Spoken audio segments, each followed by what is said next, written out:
Sorti en 2010, revu en 2012, le best-seller Honda PCX 125 se bonifie encore pour 2014.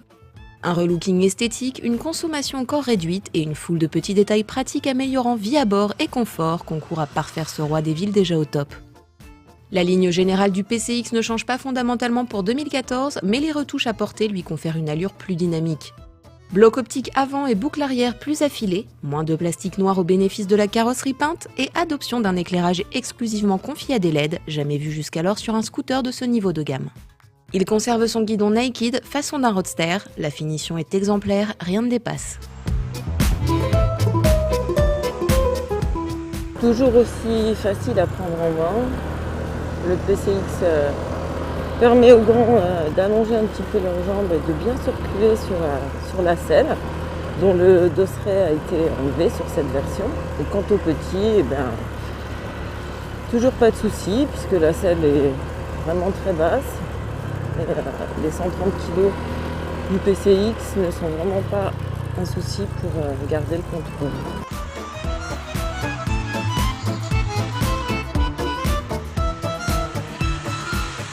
Côté confort, on remarque une selle au dessin revu et aux matériaux plus qualitatifs, relevés de surpiqûres blanches.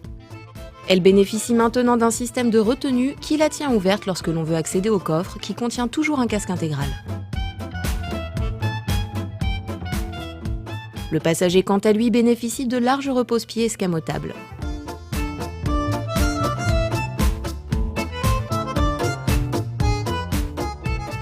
Ce que je remarque tout de suite sur ce nouveau Honda PCX 125 2014, c'est le tableau de bord, dont les graphismes ont changé, et plus clair. Le compteur de vitesse est un petit peu plus grand. Et au centre, nous avons un petit écran numérique avec maintenant l'horloge et, petit côté pratique, de la consommation moyenne.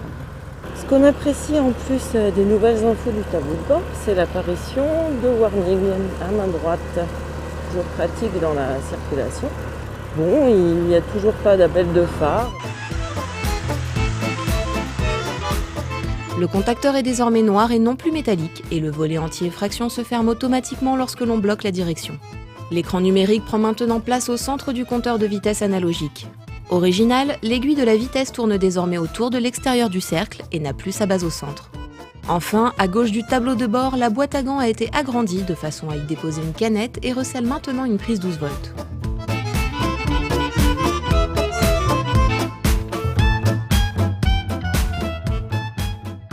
Donc le PCX 2014 conserve le fameux système idling stop qui coupe le moteur après 3 secondes quand on s'arrête et qu'il redémarre aussitôt qu'on tourne la poignée de gaz. On redémarre.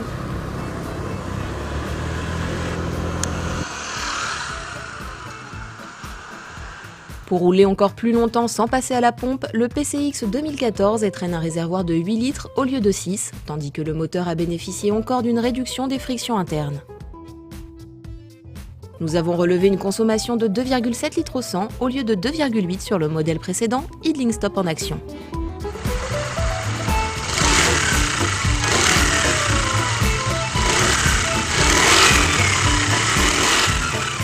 Le monocylindre 4 temps, 2 soupapes, injection et refroidissement liquide conserve les mêmes valeurs de puissance et de couple maxi.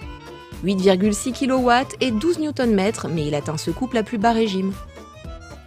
Ce qui lui autorise donc des démarrages et des reprises à bas régime encore un petit peu plus performantes.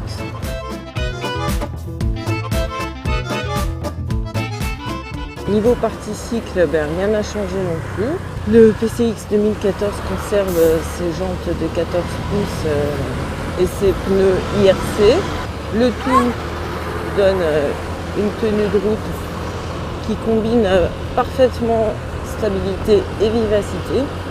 Le PCX est vraiment le roi des embouteillages. On regrette un petit peu peut-être que les amortisseurs arrière n'aient pas été un petit peu assouplis, mais au moins ça autorise une belle rigueur à ce PCX, même à haute vitesse.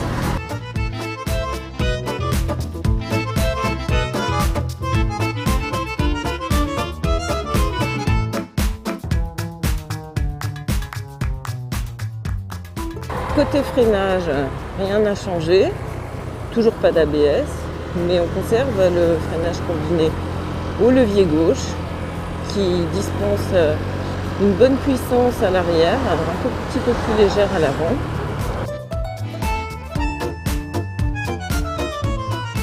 Le PCX 2014 est plus joli, plus moderne, plus pratique, encore moins gourmand et toujours plus performant. Pour un scooter global classé parmi les low-cost, chapeau. Certes, à 2 849 €, son tarif officiel est en augmentation de 250 €. Il faut donc alors profiter tout de suite du prix de lancement à 2 699 €.